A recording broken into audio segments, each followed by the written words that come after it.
It's your girl, Careless Morgana, and I'm just playing. It's your girl, Careless Morgan. Hey guys! You see this look? You see this look? I know you see this look. Hey guys, it's Morgan here, Careless Morgan. I'm here with my BFF, JWOWW.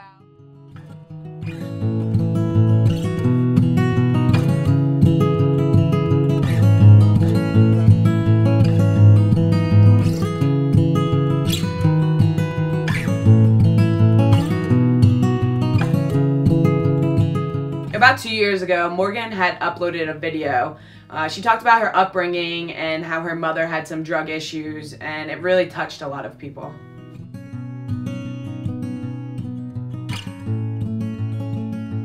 And with that, I'd like to introduce Morgan.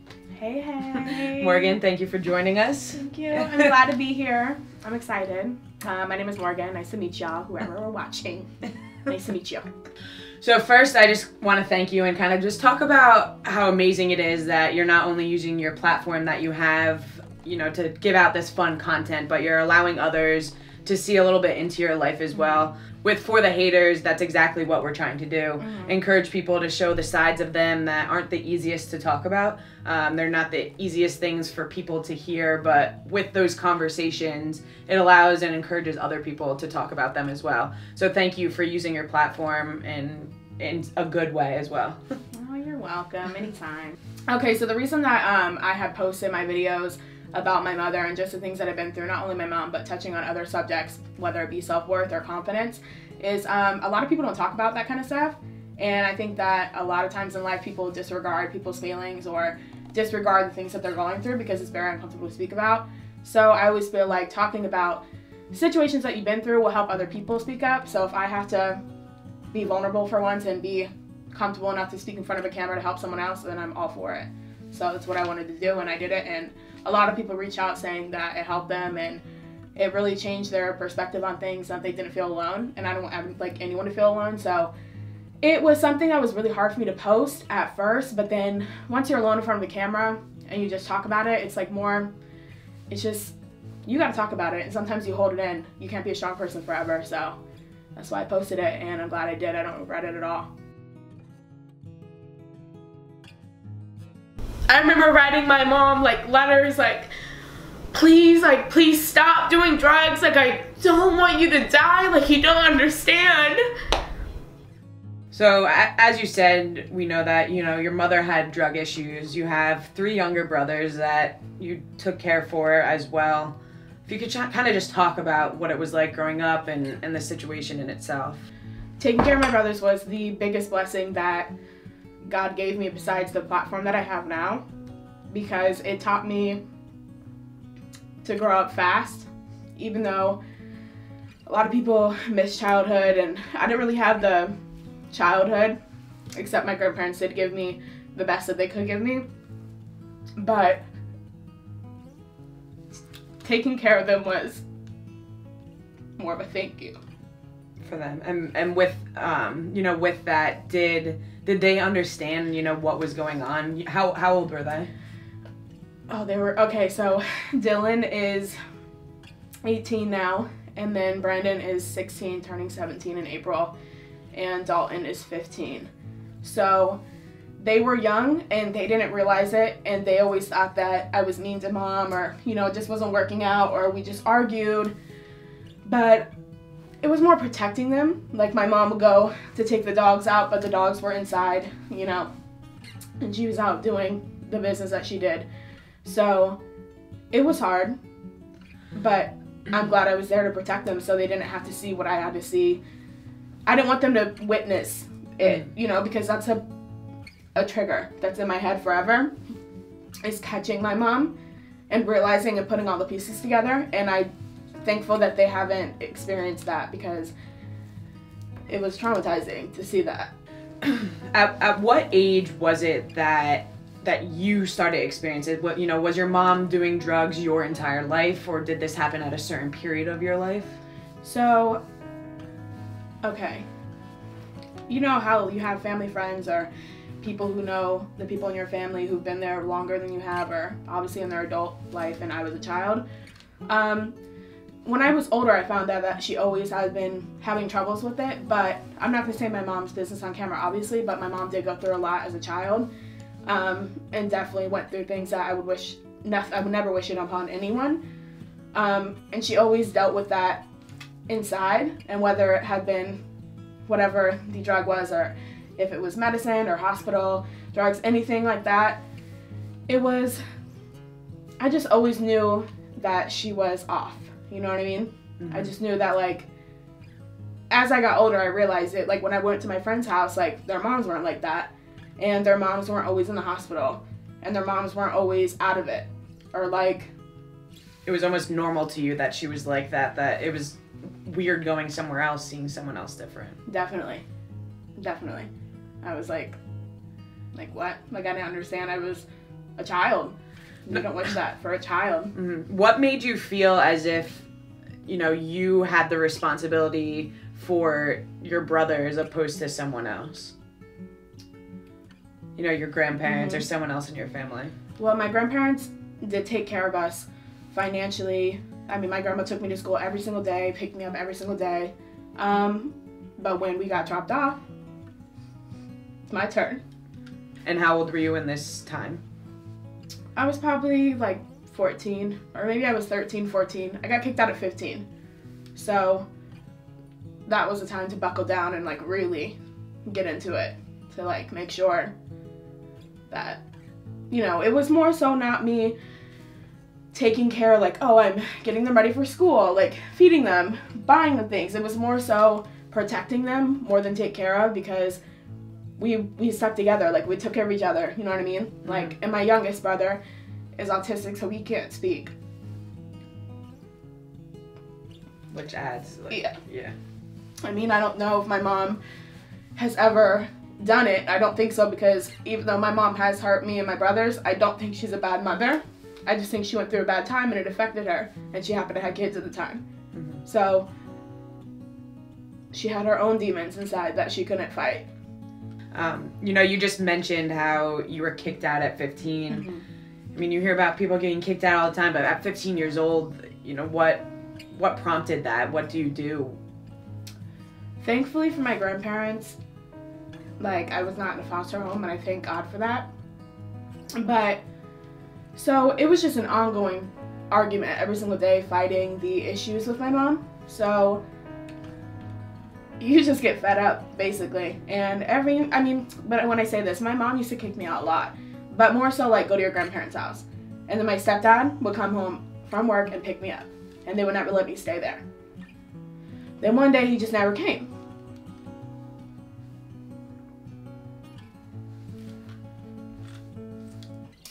I didn't want him to come, but I also was like, I wanted him to try. And then I knew it was real, because the children, DCF, Department of Children and Families, came to the house right after she kicked me out, and like all my stuff was packed. And she tried to say that she didn't kick me out, but like it was obvious. But it hurt, but it was also the best thing that she could have done, and I thank her for it, because like living with my grandparents was the most healthy environment ever, and my grandpa and my grandma tried to give me the best role model and teach me and like try to tell me like life is not all about what you went through, and they consistently try to show me that you can get through it, and it's not something, just because you're taught something at a point in time doesn't mean you take it with you for life, and not to take it. And that's why I'm not that type of person. I could be very angry if I wanted to be. I could be very depressed. I could be very upset, and I was when I was younger, but I can't be bitter my whole life because of what happened to me for half of it. It's just not worth it. you can really see it too in the way that you talk about your mom as well, like currently, because you don't have any hate towards her through all the things that, I mean, you might have hate, but you don't have any hate shown in the sense of the way you speak about her. You thank her for doing things that put you in a better situation, even though most of the situations that she put you in are her fault and all of the blame is should be put on her, but you still try to find this light that you can still have a relationship with her. You can still talk about it and not have all this negative feelings towards her, which is kind of incredible to see, because I feel like most people wouldn't be able to have that sense of forgiveness for someone. Mom, when you're watching this, I just hope you know that I love you a lot. You have one father and one mother. A lot of people don't have that. A lot of people don't have a mom, and a lot of people don't have a dad. A lot of people have a dad and they're not there. So if I have my mom, I need to take advantage of that and realize that, like, I could easily cut off the toxic environment, but might as well try. She could be gone tomorrow. I would regret not talking to her. And she dealt with things, like, you know what I mean? Like, it's no excuse to do what you did, but you have to understand, I never went through that. I was never in her shoes, thankfully. And even though she made mistakes, everyone makes mistakes and no one's perfect. So I thank my mom because she gave me strength. She made me strong. She took the weakness that she had and gave me the strength. You can't resent someone forever. If I resented my mom, I have resentment towards her, but I don't resent her in a sense that I'll never talk to her again. Because then it's almost like you're holding the burden and she isn't. I wanted peace with my heart. I didn't get peace with my heart till I was probably 17 when I went to therapy, finally, for a year. And my grandparents paid for it every Wednesday. And when I found peace with my heart, I was at peace with everyone around me. I realized that holding that in you is the worst thing in the world, to hold something that you have hatred towards or feelings towards. It's just not, you don't go to sleep happy or wake up happy. You just wake up feeling that same hurt and resentment in your heart. It's just terrible. Now, I know with therapy, to kind of touch on that, you were supposed to go to therapy with your mom, correct? That was the main point to go, was to go together to try to work things out, but it didn't really work out the way that you wished it had. Yeah, it was when I was 15 when it happened. DCF, like, they always try to make families work out and whatever, but they recommended therapy and they would pay for it and everything like that, and then she just didn't proceed with it. So then I was just like, not left there, but I was just like, okay, like, it's not worth it to you. So then I kept waiting, and my grandpa just said, like, you can't wait forever. Like, go without her, because you need it. And I was like, okay. And I didn't like it at first. I hated therapy because I didn't know what to do. I didn't know what to say. And it was a Christian. My grandparents are very religious, so it was a Christian therapist. I didn't know what to say to her. I felt like I would be judged, but it was the best thing ever because I talked about everything that I felt. I recommend therapy to anyone, even if you're happy. Everyone needs someone to talk to who's not in the environment. The situation was interesting to me because we talked about this prior with paying for therapy. So when it was capable, or when it was you and your mom going to therapy, this was something that DCF. This was something that DCF would have paid for, correct? But because your mom wasn't going, it came off the table of being funded.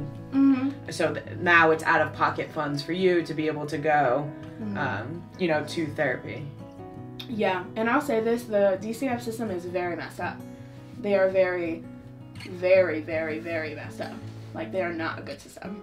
As much as they try to be, it's not true. I think that in the process of this whole entire project, we've learned that there are flaws in a lot of systems that we have established, and we're thankful for them being there for trying to do the purpose, but we are trying to bring up these issues that need to be better for the people that they're trying to help. So I don't personally know too much about it, fortunately for myself. But it's definitely a conversation that needs to be further had. Definitely. In your video, you talk about briefly about how your brothers are the reason that you're still on this earth, and how they are the reason that you go on living. And with this project, we have so many people that we want to make sure that they understand that if they were not here any longer, that it would hurt someone, that people do care that they are here, and that it matters that they are here. And in that point of your message, it's really important for people to know that. So if you can kind of just touch on what was your motivation to keep on living, and how did you pull it from your brothers?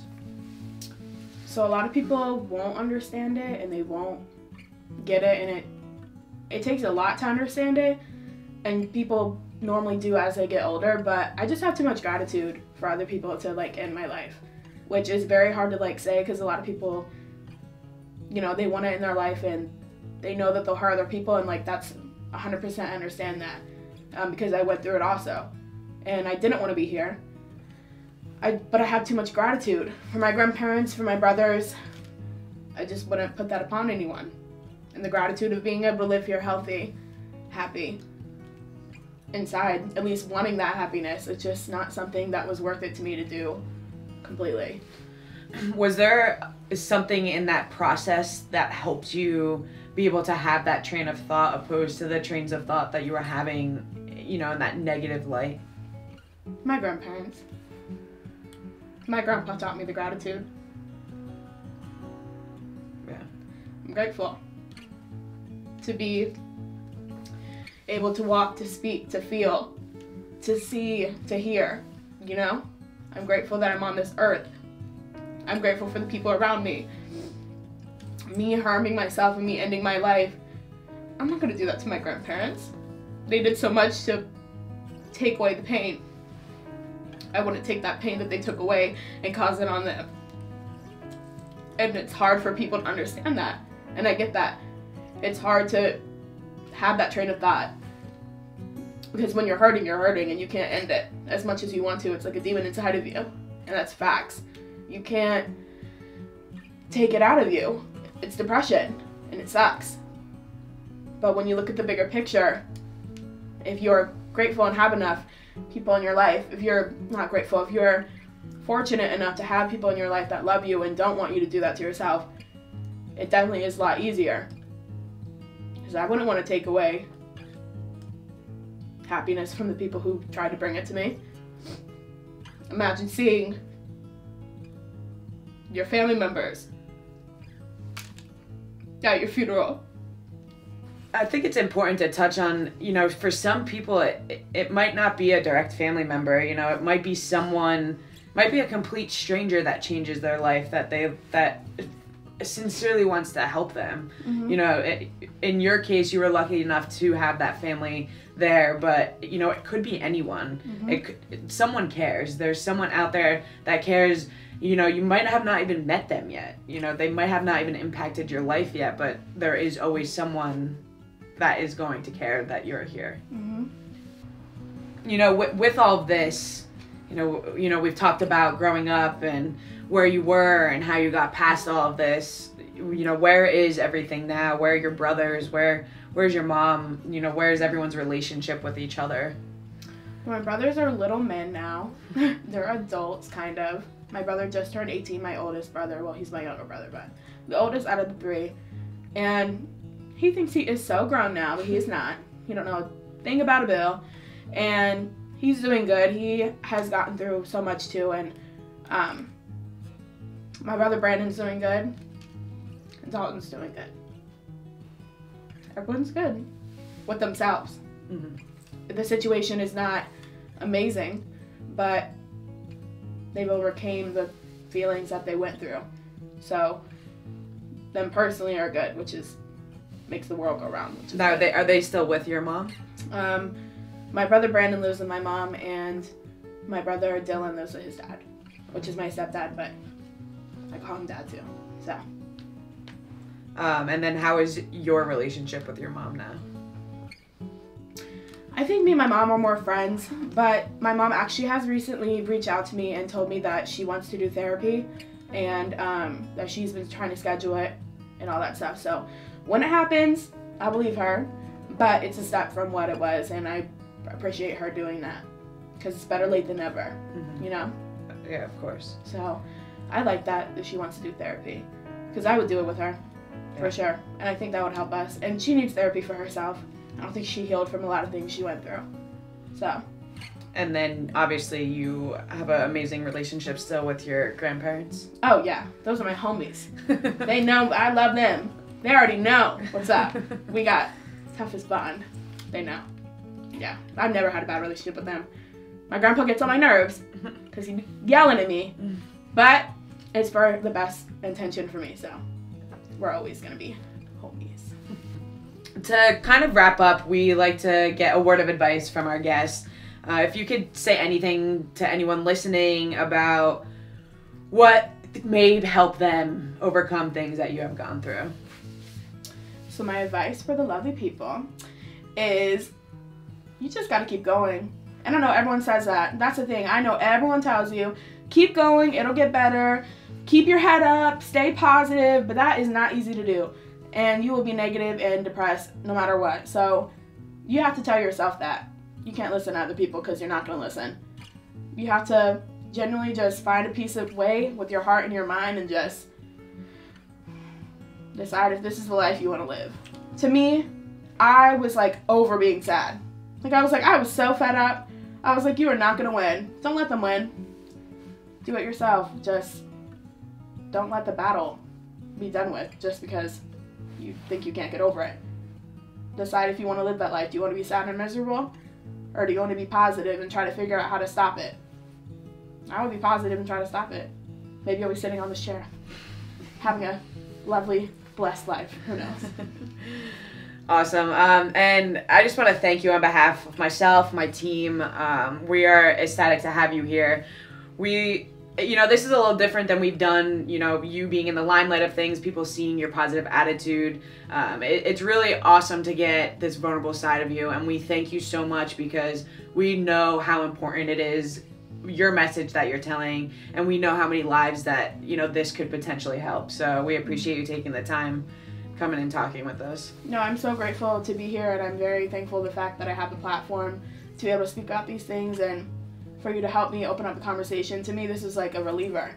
This is like a therapy session to me. So sometimes we forget to talk about the things we're feeling. We kind of like push it to the side when life is going good, or we feel guilty to feel those feelings if you're having a good life, So thank you for having me, and I appreciate being able to speak to you. And this is the bomb. It's the bomb YouTube channel, so you better subscribe. I'm not playing with you. I'm not. Thank you. I'm crazy. The real me. The tears are gone. Shrunk up, dehydrated. So. For the haters, come on to it now or later. Yeah. It don't matter what your name is, share your story, we'll be waiting.